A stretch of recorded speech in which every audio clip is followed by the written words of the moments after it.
My name is Jim Scatorcio, but they call me Scat. Scatorcio. Scatorcio is S-C-A-T. So everybody goes, they cut it. I grew up being Scat my whole life. Scat man, Scat brother, Scat do. My father was Mike Scat. His brother was Tony Scat. There's Nick Scat. Somebody's always called Scat. Todd Pletcher and his father, JJ, joined them in 1996, took me to another level. I worked on Wall Street for 30 years. So the idea that this was going to be 2 minutes of total performance, and that's kind of like Wall Street, the tape, and you're trading, and it's fascinating, and I'm still fascinated by it. The day he was purchased, Todd said, I like this hip number. I don't remember the hip number. And I said, really? He goes, yeah, I think we should bet on him. And I said, okay. So we walked out to the pavilion. I see the horse go to 230, 240, 250. So I figured, just save some money here. This is good. And I see them bringing the clipboard over to Todd's sign. And I'm looking at it, I thought you said 200, If that's the case, then once you're dead, you each have a leg of this horse, and that's how I got started.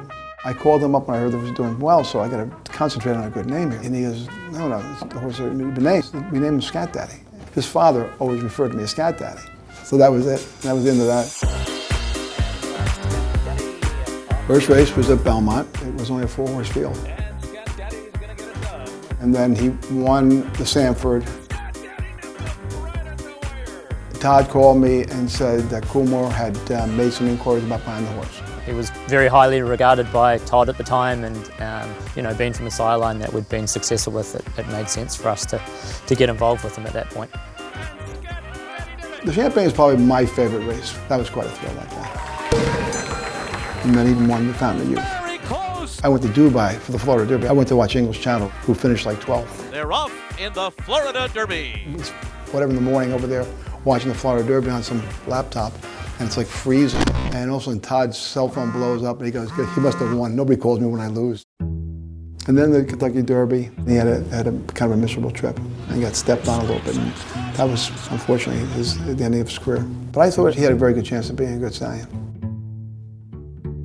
He did well in the first year, continued to try and keep his momentum up through year 2, 3, and 4. During that time, he started to shuttle down to the Southern Hemisphere as well. And he was leading first season sire that first year in 2011. And I think that's when people really started to take notice of what he was achieving. And from that point on, it just got better and better. Actually, it was about 10 feet from where I'm sitting that I got the phone call. Very straightforward, told me what happened, that he died. He had an accident in the paddock.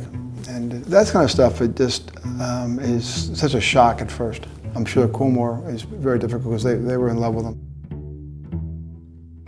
While it's very sad that Scat Daddy is no longer with us, there are a number of really exciting stallion prospects. Caravaggio, who is already a Group 1 winner at 2 and 3, and for the Breeders' Cup, fillies and mares, Lady Aurelia is probably going to be one of the headline acts. And here he is, grade 1s, 1, 2, 3, all Scat Daddies. It's remarkable. We lost a great stallion.